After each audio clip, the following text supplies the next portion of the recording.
भगवान शिव कहते हैं कि चाहे कितनी ही पतिव्रता नारी हो, ये 3 बातें कभी भी किसी को नहीं बतानी चाहिए। जो मनुष्य 3 बातें नहीं बताते हैं वह कभी भी गरीब नहीं रहते।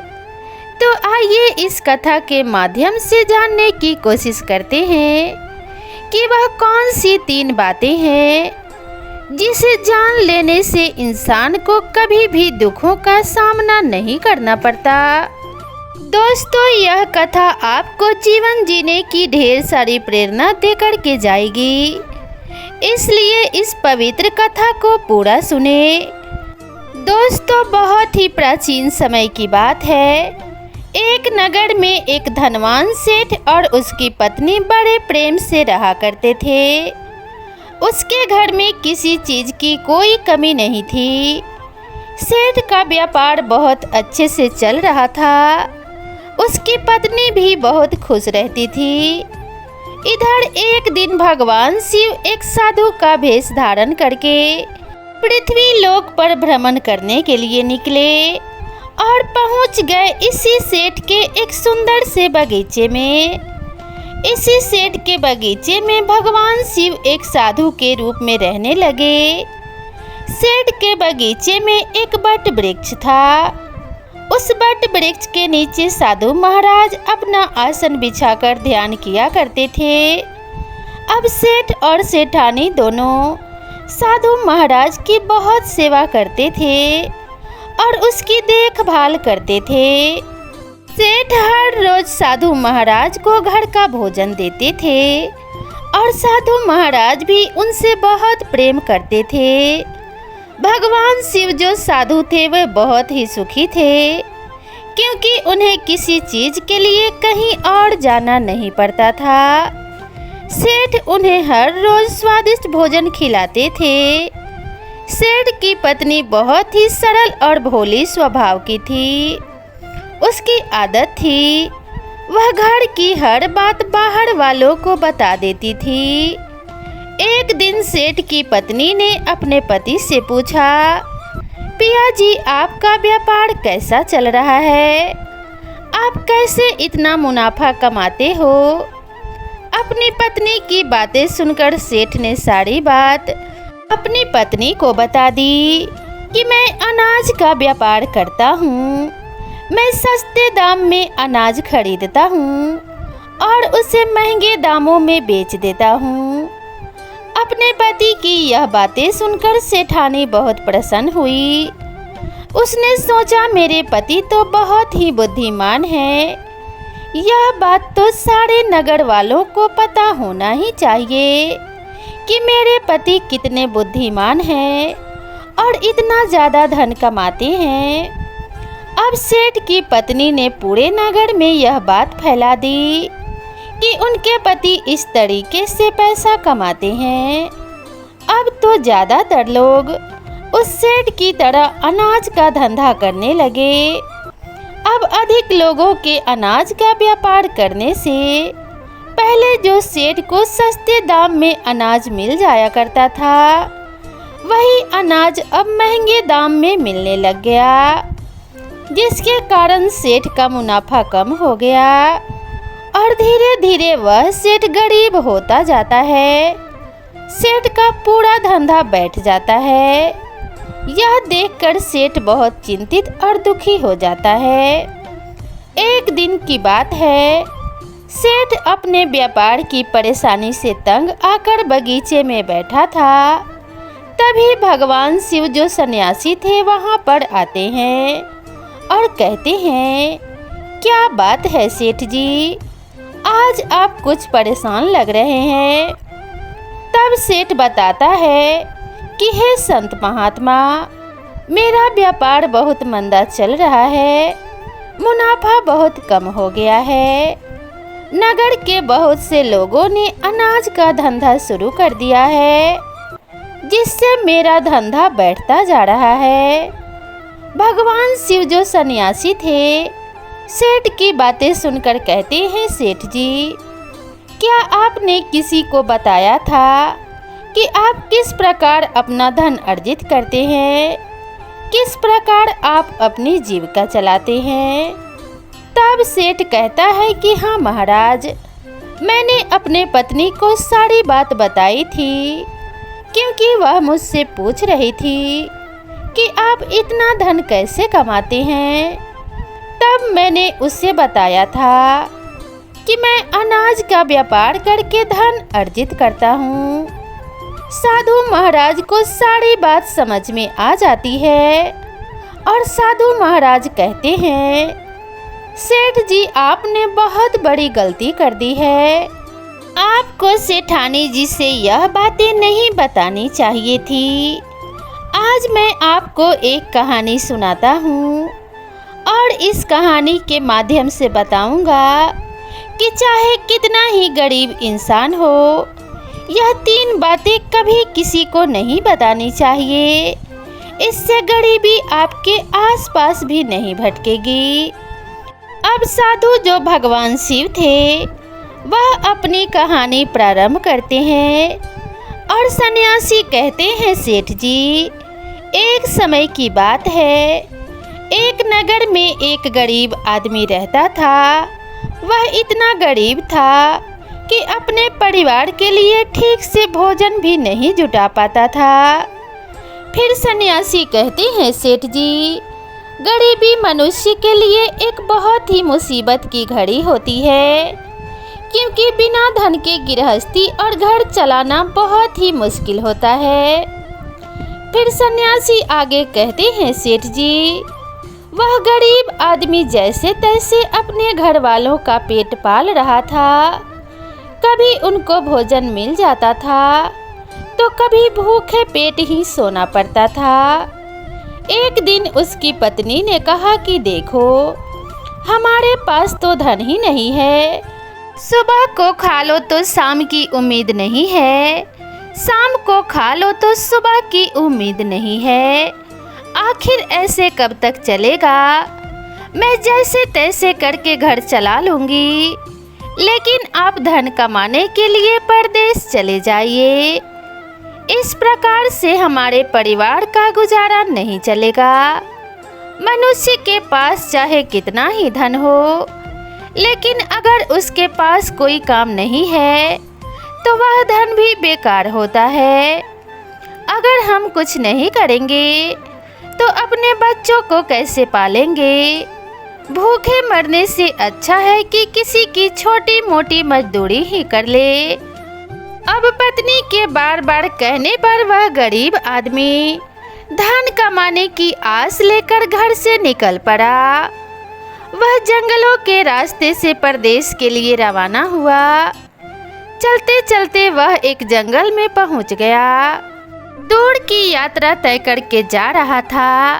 बेचारा थक चुका था, तो उसने देखा कि आगे एक छायादार बरगद का पेड़ है। उस पेड़ की शीतल छाया को देखकर वह बेचारा गरीब आदमी उस पेड़ के नीचे बैठकर आराम करने लगा। साधु महाराज आगे कहते हैं, सेठ जी वह गरीब आदमी उस बरगद के पेड़ के नीचे आराम से लेटा हुआ था। तभी उसने देखा कि कहीं से एक सांप आया और वह सांप उस पेड़ पर चढ़ गया।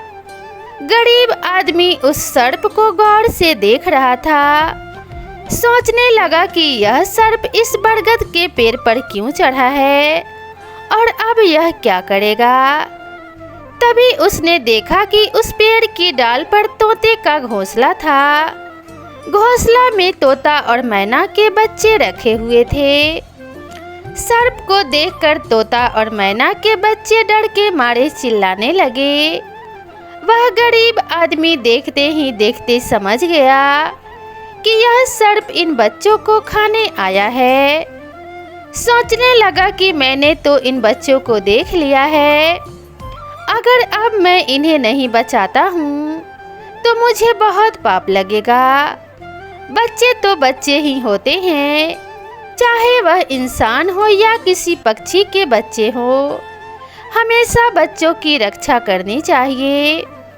उधर तभी वह गरीब आदमी फटाफट उठता है और बरगद के पेड़ पर चढ़ जाता है उसने उस सर्प को मार दिया और नीचे फेंक दिया।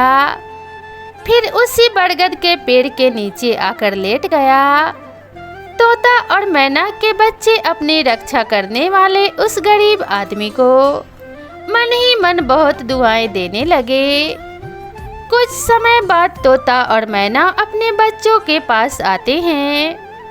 अपने माता पिता को पास आया देखकर उनके बच्चे बहुत खुश होते हैं और उन्हें पूरी घटना बताते हैं कि आज इस वृक्ष के नीचे जो इंसान लेटा है वह हमारे लिए देवदूत बनकर आया है।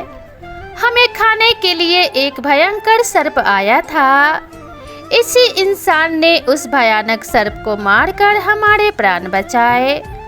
अगर यह इंसान उस सर्प को नहीं मारता तो आज हम घोंसले में जीवित नहीं होते। इसका हम पर बड़ा एहसान हो गया है। अपने बच्चों के मुख से उस मुसाफिर की प्रशंसा सुनकर तोता और मैना बहुत खुश होते हैं और उस मुसाफिर के पास पहुंच जाते हैं और कहते हैं कि हे मनुष्य, तुमने आज हमारे बच्चों की जान बचाकर हम पर बड़ा उपकार किया है। तुम कौन हो और कहाँ जा रहे हो? तोता की बात सुनकर वह गरीब आदमी कहता है कि मैं एक गरीब आदमी हूँ और धन कमाने के लिए परदेश जा रहा था। सफर का थका हारा था तो इस बरगद की छाया में बैठकर आराम करने लगा। तब मैंने देखा कि एक सर्प तुम्हारे बच्चों को खाने के लिए तुम्हारे घोंसले के पास जा रहा था, तो मैंने उसे मार डाला। फिर तोता कहता है, हे भाई, तुमने हम पर बहुत बड़ा उपकार किया है। संसार में सबसे बड़ी खुशी बच्चों से होती है। बच्चों से अधिक प्रिय तो किसी को कोई चीज नहीं होता। आप भी तो धन कमाने अपने बच्चों के लिए ही जा रहे हैं। अब आपने हमारे बच्चों की जान बचाई है तो हम आपके बच्चों की भूख मिटाना चाहते हैं। आगे वह तोता कहता है कि हे भाई, देखो, हम दोनों पति पत्नी हमेशा कीमती मोती चुगते हैं और हमने सुना है कि यह मोती मनुष्यों के लिए बहुत मूल्यवान होते हैं। हम तुम्हें कुछ मोती दे देते हैं, तुम इन्हें बेचकर बाजार से कुछ खाने पीने का सामान ले आओ और आज से तुम यहीं रहकर हमारे बच्चों की देखभाल करते रहना। हम तुम्हें इसी तरह से रोज कीमती मोती लाकर देते रहेंगे। उस तोता की बात सुनकर वह गरीब आदमी खुश हो गया और सोचने लगा कि अगर हमें यही धन मिलेगा तो हम बाहर क्यों जाएंगे। वह गरीब आदमी तोता से कुछ मोती लेकर बाजार गया और अपने खाने पीने का सामान खरीद लाया और उस वृक्ष के नीचे उसने एक अपने लिए झोपड़ी बना ली और वहीं रहने लगा और तोता मैना के बच्चों की देखभाल करने लगा।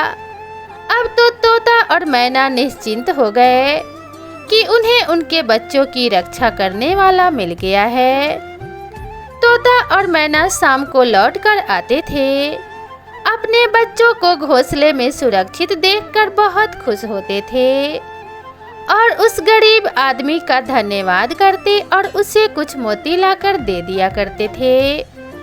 इसी तरह से धीरे धीरे तोता और मैना की नौकरी करते हुए उस गरीब आदमी को 2 महीने बीत गए थे।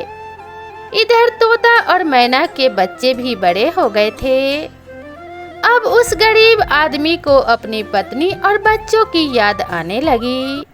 एक दिन उसने तोता से कहा कि हम अपने घर जाना चाहते हैं।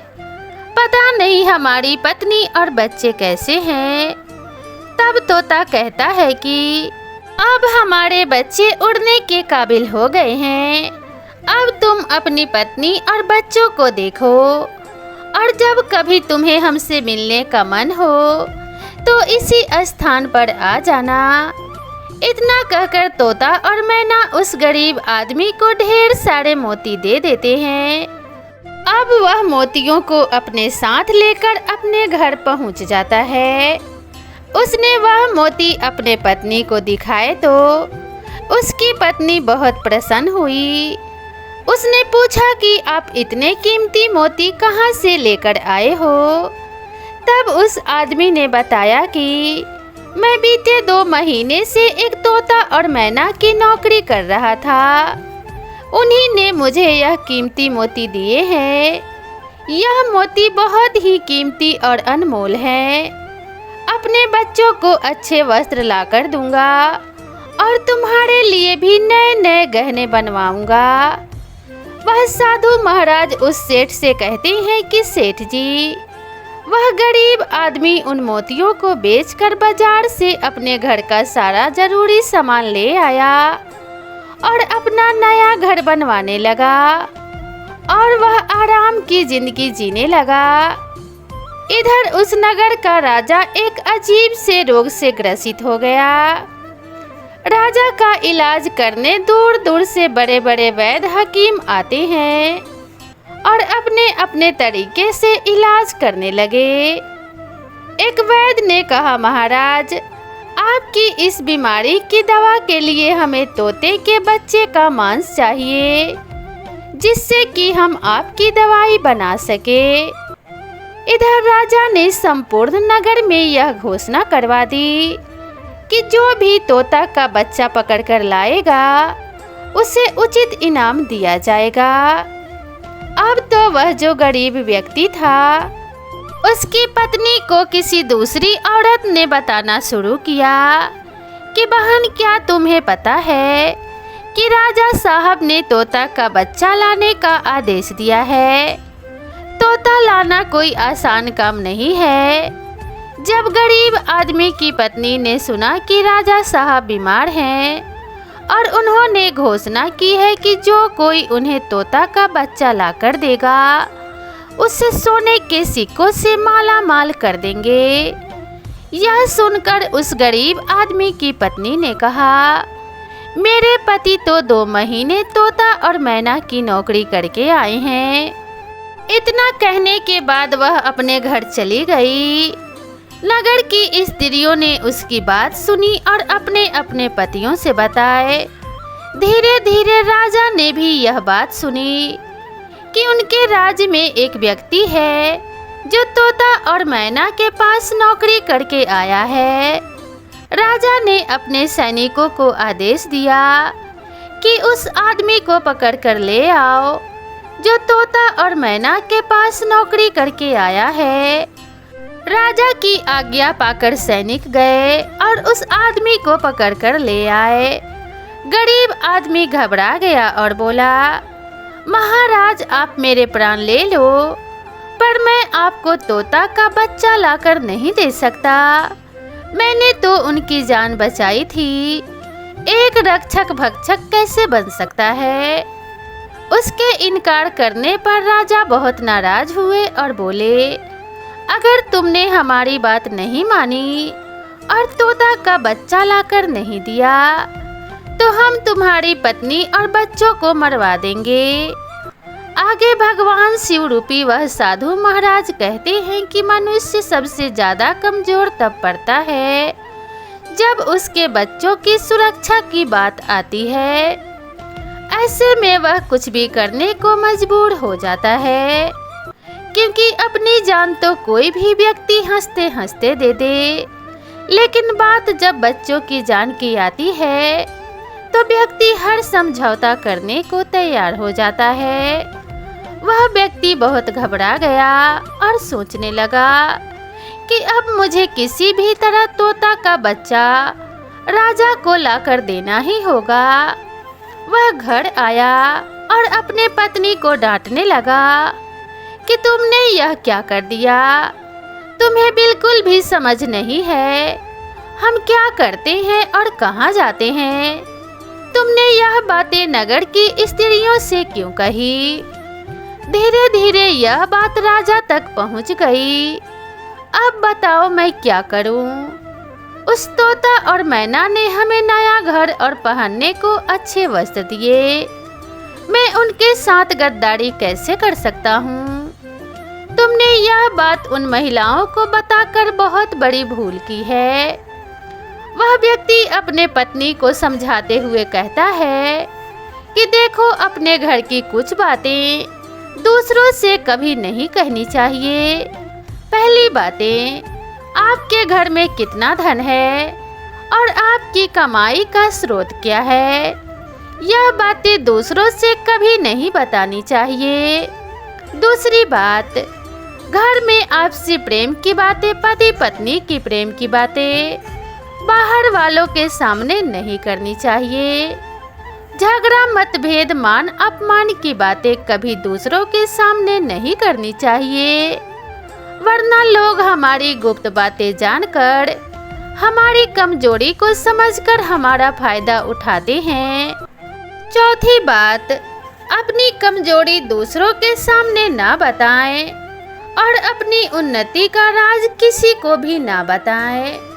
ऐसा माना जाता है कि जब हम अपनी उन्नति का राज किसी से बताते हैं तो कोई भी व्यक्ति आपसे जलनवश आपसे दुश्मनी कर सकता है या फिर वही काम धंधा कर सकता है जिससे आपकी उन्नति हो रही है। उन बातों को बाहर वालों से कभी नहीं बताना चाहिए जिन बातों के कहने से आपके परिवार पर दुख आ सकता है। वह बातें कभी बाहर नहीं कहनी चाहिए। खासकर उन बातों को अपनी स्त्री से ना करें जिन बातों से घर की मान प्रतिष्ठा नष्ट होती है, परिवार पर संकट आता है, किसी की जान जाती है, परिवार में फूट पड़ती है या आपके रिश्ते खराब होते हैं। क्योंकि कहते हैं कि स्त्रियों के पेट में इस तरह की बातें पचती नहीं हैं। अब वह गरीब आदमी बोला, तुम्हारी यह गलती आज हमारे परिवार को मौत के मुंह में डाल रही है। यदि तुमने इस बात को छुपा लिया होता तो आज हम निर्भय होकर अपने घर में आनंद की जिंदगी जी रहे होते। अब राजा की आज्ञा है तो तोता का बच्चा लाकर राजा को देना ही पड़ेगा। लेकिन जिन बच्चों की मैंने इतने दिन देखभाल की है, जिन्हें मैंने मरने से बचाया है, अब मैं उन्हें किस प्रकार से मौत के मुंह में डाल सकता हूँ? पत्नी कहने लगी, देखो, अब जो भी हो, लेकिन हमें अपने और अपने बच्चों की जिंदगी बचानी है तो आपको यह पाप तो करना ही पड़ेगा। अब तो बड़ा लाचार होता हुआ वह गरीब आदमी जंगल की ओर चल देता है जहां वह तोता के बच्चों की देखभाल करता था। उधर जब तोता और मैना उनके बच्चों ने जब उस गरीब आदमी को पास आता हुआ देखा तो वह बड़े खुश होने लगे।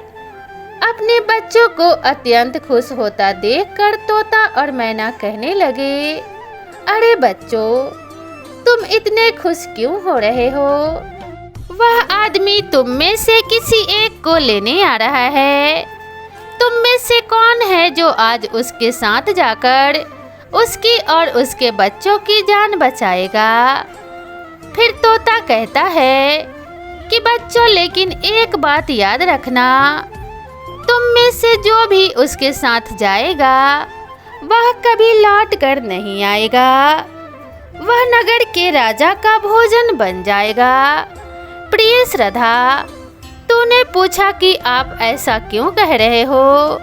तो तोता बताता है कि बच्चों, यहाँ का राजा बीमार पड़ गया है और वैद्य ने उसे दवाई बनाने के लिए तोता के बच्चे का मांस लाने को कहा है। इसलिए तुम में से किसी एक को वह लेने के लिए आया है। यदि तुम में से कोई उसके साथ जाने को तैयार है तो वह जा सकता है। तभी उनमें से एक बच्चा कहने लगा कि उस आदमी ने ही हम सबकी जिंदगी बचाई है और आज वह आदमी बहुत बड़ी मुसीबत में है। ऐसे में हमें भी उसकी मदद करनी चाहिए। चाहे हमारी जान ही क्यों ना चली जाए, लेकिन हम उसके साथ जरूर जाएंगे। उधर वह आदमी उस बरगद के वृक्ष के नीचे आता है और तोता मैना से अपना दुख बताता है। तब तोता कहता है, भाई तुम चिंता ना करो, हमारे बच्चे तुम्हारे साथ जाने के लिए तैयार हैं। तुम इनमें से किसी एक को ले जाओ। अब वह गरीब आदमी उनमें से एक तोता के बच्चे को लेकर लौट जाता है और राजा को ले जाकर दे देता है। राजा उस तोते के बच्चे को एक पिंजरे में बंद करता है और अपने नौकर को रखने के लिए कहता है। राजा कहता है कि कल वैद्य को बुलाकर इसे वैद्य को दे देंगे, जिससे वैद्य दवाई बना सके। इधर क्या होता है कि उस राजा का एक बेटा था जो पशु पक्षियों से बहुत प्रेम करता था। उसे यह नहीं पता था कि तोता उसके पिता को खाने के लिए लाया गया है। वह अपने मित्रों के साथ उसी जगह पर खेल रहा था जहां तोता का बच्चा पिंजरे में कैद था। राजकुमार ने जब एक सुंदर तोते को पिंजरे में बंद देखा तो वह उसके साथ खेलने लगा। तभी राजकुमार का एक मित्र कहता है, मित्र तुम इस पक्षी को बाहर निकालो, यह कितना सुंदर तोता है। पिंजरे में इसका रहना बिल्कुल सही नहीं है, हम इसे आज़ाद कर देते हैं। अपने मित्र की बातें सुनने के बाद राजकुमार उस तोते के बच्चे को पिंजरे से बाहर निकाल देता है। जैसे ही वह पिंजरा खोलता है, तोता का बच्चा आकाश में उड़ जाता है। धीरे धीरे यह बात राजा तक पहुंची कि आपके राजकुमार ने उस तोते को छोड़ दिया है। अब आपके प्राण बचाना बहुत ही मुश्किल है। यह सुनकर राजा को बहुत गुस्सा आया। उन्होंने राजकुमार को बुलवाया और कहने लगे कि तूने उस तोते के बच्चे को क्यों छोड़ दिया। राजकुमार बहुत घबरा गया और बोला, पिताजी मुझे क्या पता था कि वह उड़ जाएगा, मैं तो उसके साथ खेलना चाहता था। अपने पुत्र की बातें सुनकर राजा को और भी गुस्सा आया। उन्होंने राजकुमार को नगर से निकलने का आदेश दे दिया। अब राजा के सैनिक राजकुमार को नगर की सीमा के बाहर छोड़ देते हैं। उधर वह तोते का बच्चा उड़कर अपने माता पिता के पास में पहुंच जाता है और उन्हें सारी बात बताता है कि राजा के बेटे ने उसे आज़ाद कर दिया है।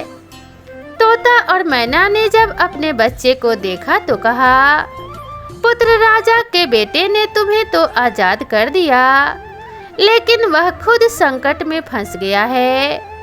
उसके दुष्ट पिता ने उसे नगर से बाहर निकाल दिया है। अब उसकी जिंदगी की जिम्मेदारी तुम्हारे ऊपर है। तुम जाओ और उसकी मदद करो। वह तोता का बच्चा राजकुमार की मदद करने के लिए उसके पास पहुंच जाता है। राजकुमार उसे देखते ही पहचान लेता है कि यह तो वही पक्षी है जिसे मैंने पिंजरे से आज़ाद किया था। राजकुमार कहता है, तुम्हारी वजह से मुझे मेरे पिता ने नगर से निकाल दिया है। अब तुम ही बताओ मैं क्या करूं, कहाँ जाऊं? तोता कहता है, मित्र तुम चिंता मत करो, तुमने मेरी जान बचाई थी, इसलिए मैं तुम्हारी मदद करने आया हूँ। सुख दुख में अब मैं तुम्हारे साथ ही रहूँगा। अब राजकुमार खुश हो जाता है क्योंकि उसे कम से कम एक साथी तो मिल ही गया। अब तोता और राजकुमार दोनों एक दूसरे राजा के राज्य में पहुँच जाते हैं। चलते चलते वे दोनों एक सुंदर बगीचे में पहुँच जाते हैं। इस बगीचे में वहाँ राजा की पुत्री भी अपने सहेलियों के साथ घूमने आया करती थी। उस राज्य के राजा की कन्या का नाम चंद्रप्रभा था। राजकुमारी चंद्रप्रभा बहुत ही सुंदर थी और उसकी खूबसूरती के चर्चे पूरे नगर में होती थी। राजकुमार और तोता उस बगीचे में बैठे हुए थे। तभी वहां राजा की पुत्री चंद्रप्रभा अपनी सहेलियों के साथ बगीचे में घूमने आती है। राजकुमारी को देखकर राजकुमार वृक्ष के पीछे छुप जाता है और तोता राजकुमारी के सामने पहुंच जाता है। राजकुमारी उस सुंदर तोता को देखकर मोहित हो जाती है। वह उसे पकड़ना चाहती है, लेकिन तोता उसकी पकड़ में नहीं आता। यहाँ राजकुमार राजकुमारी चंद्रप्रभा की सुंदरता पर मोहित हो जाता है। कुछ समय बगीचे में टहलने के बाद राजकुमारी अपने महल में लौट जाती है। अब तो राजकुमार पूरी तरह से राजकुमारी पर मोहित हो गया था। अब राजकुमार उस तोते से कहता है कि तुम मुझे राजकुमारी से मिला दो, उसके बिना अब मैं नहीं रह पाऊंगा। तोता कहता है, मित्र, तुम मुझ पर भरोसा रखो। मैं पता लगा कर आता हूँ कि राजकुमारी कहाँ रहती है और तुम उससे किस प्रकार मिल सकते हो। अब तोता राजकुमारी चंद्रप्रभा के पास जाता है। राजकुमारी के महल में चारों तरफ पहरेदार थे, लेकिन तोता ऊपर से उड़ता हुआ जाता है और जाकर राजकुमारी के कक्ष के बाहर बैठ जाता है। तोता वहां से सारा नजारा देखकर राजकुमार के पास आता है और सारी बात आकर राजकुमार को बताता है कि महल में जाकर राजकुमारी से मिलना बहुत मुश्किल है। तोता कहता है, तुम एक काम करो, अपना रुमाल मुझे दे दो। मैं तुम्हारा रुमाल आज राजकुमारी के पास पहुंचा दूंगा और उसकी चुनरी ले आऊंगा। अब रात में तोता राजकुमार का रुमाल लेकर राजकुमारी के कक्ष के पास छोड़कर राजकुमारी की चुनरी साथ ले जाता है। सुबह जब राजकुमारी जागती है तो देखती है कि उसके पास एक रुमाल रखा हुआ है। राजकुमारी तुरंत समझ जाती है कि रात में कोई पुरुष उसके कक्ष में आया था। उसने देखा कि उसकी चुनरी गायब है और उसकी जगह किसी पुरुष का रुमाल रखा हुआ है। राजकुमारी बहुत व्याकुल हो जाती है और अपने सभी सिपाहियों को सावधान कर देती है। वह सिपाहियों से पूछती है कि रात में उसके पास कौन आया था, लेकिन किसी के पास कोई जवाब नहीं होता। अब राजकुमारी के कक्ष की सुरक्षा और बढ़ा दी जाती है। अगले दिन फिर से तोता राजकुमारी के कक्ष में जाता है और अपने मित्र द्वारा लिखी हुई चिट्ठी को राजकुमारी के पास रखकर आ जाता है।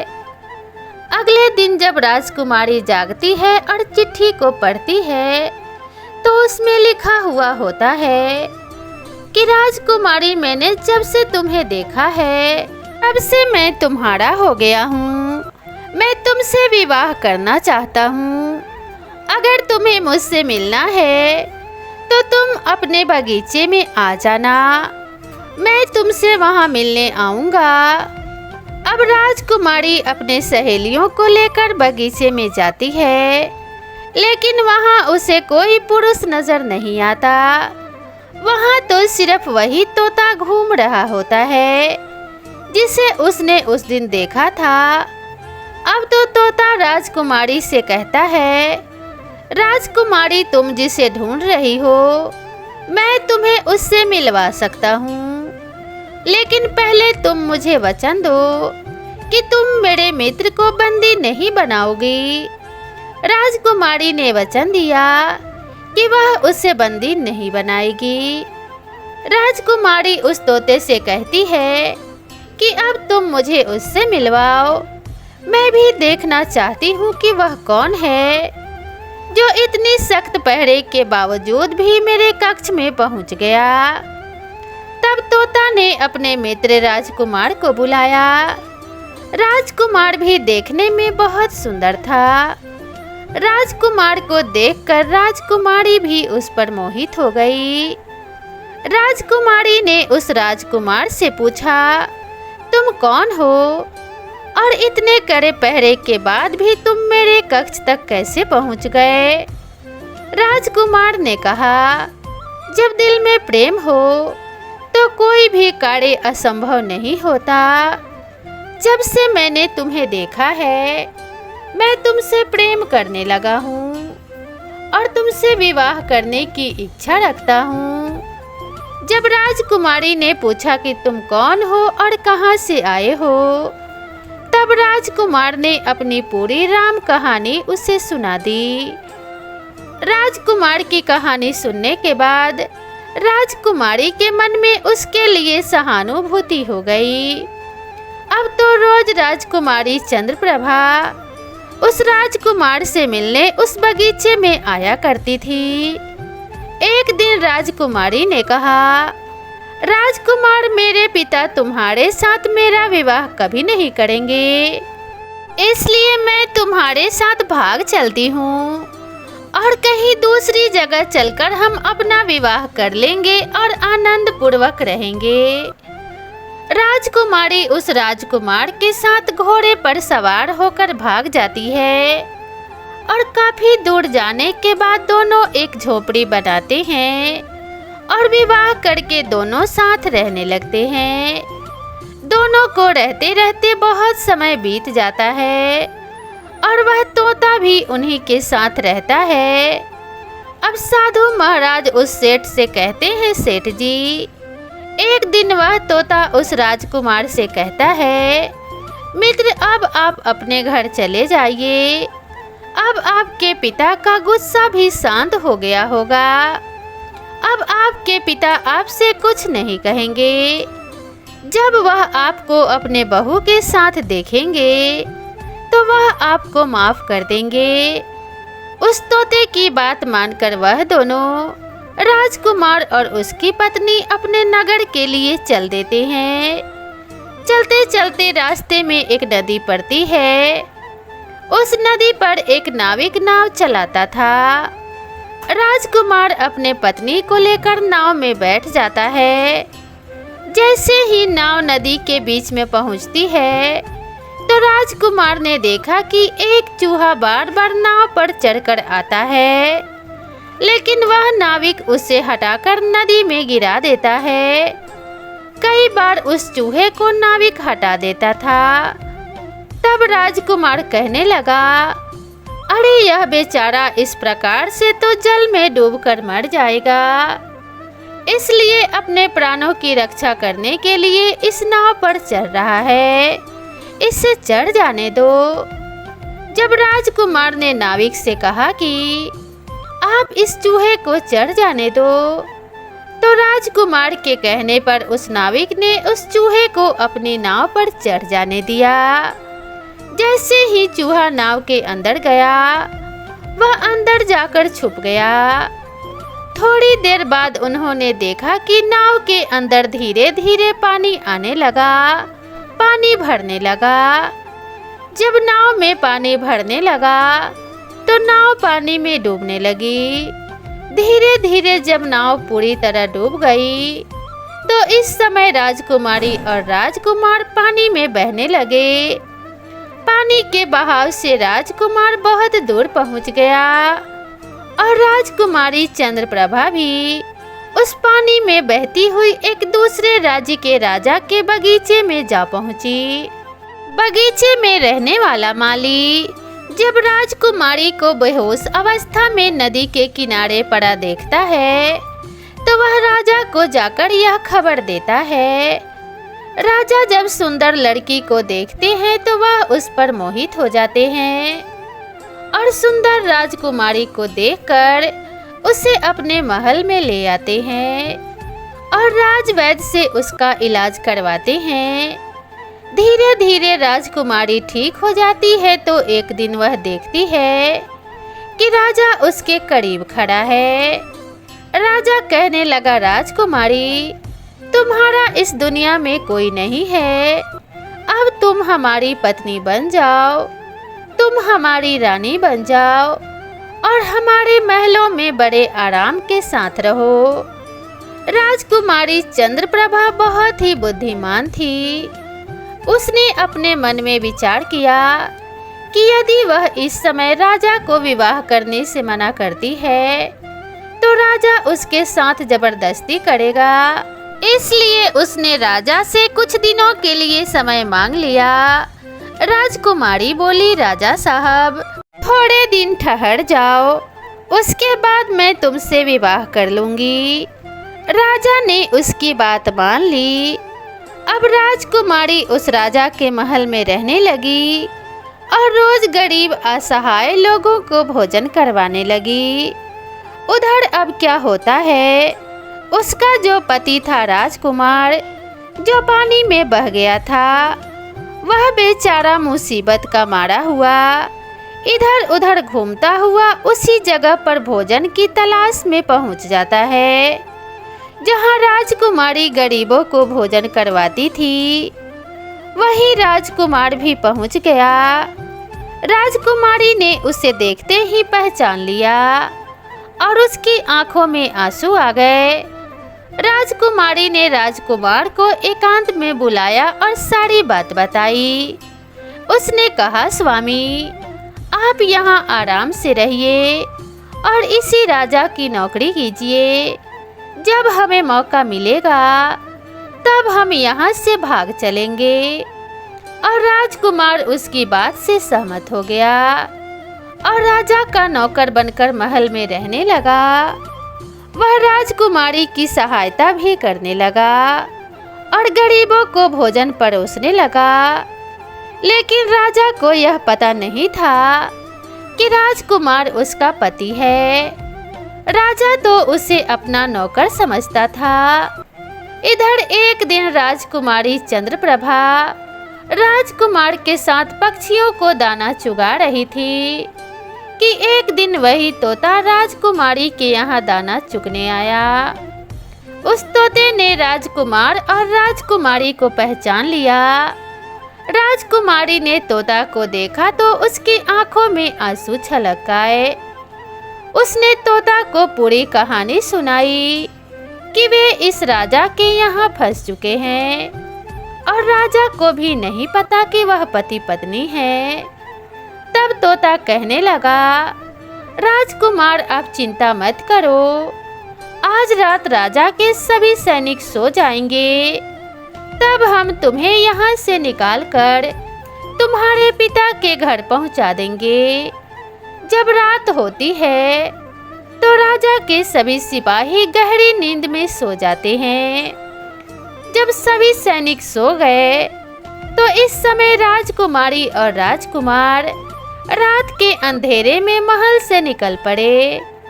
राजकुमार अपने पिता के राज्य में पहुंच गए। राजकुमार अपने पत्नी को साथ लेकर अपने पिता के पास पहुंच गया। उन्हें देखकर राजकुमार का पिता बहुत प्रसन्न हुआ। उसे अपने करनी पर पश्चाताप हुआ। उसने अपने पुत्र को नगर से निकालकर बहुत बुरा किया। वह बार बार अपने पुत्र से क्षमा मांगता रहा। तब राजकुमार ने बताया कि हे पिताजी, मेरी रक्षा तो इस तोते ने की जिसे आप मारना चाहते थे। उसी ने मेरे प्राण बचाए हैं और मुझे शत्रुओं से छुटकारा दिलाया है। राजकुमार के मुख से तोते की प्रशंसा सुनकर राजा बहुत प्रसन्न हुआ और उसी दिन से राजा ने प्रण किया कि आज से हमारे राज्य में कोई भी पशु पक्षियों को नहीं मारेगा और सभी लोग उसे दाना देंगे। वह साधु महाराज उस सेठ से कहते हैं, सेठ जी, इस प्रकार कुछ बातें बताने पर जीवन में घोर संकट आ सकता है, इसलिए यह बातें कभी किसी को नहीं बतानी चाहिए। जिससे आपने पत्नी को बताया आप किस प्रकार धन अर्जित करते हैं और आज आपका व्यापार खतरे में है।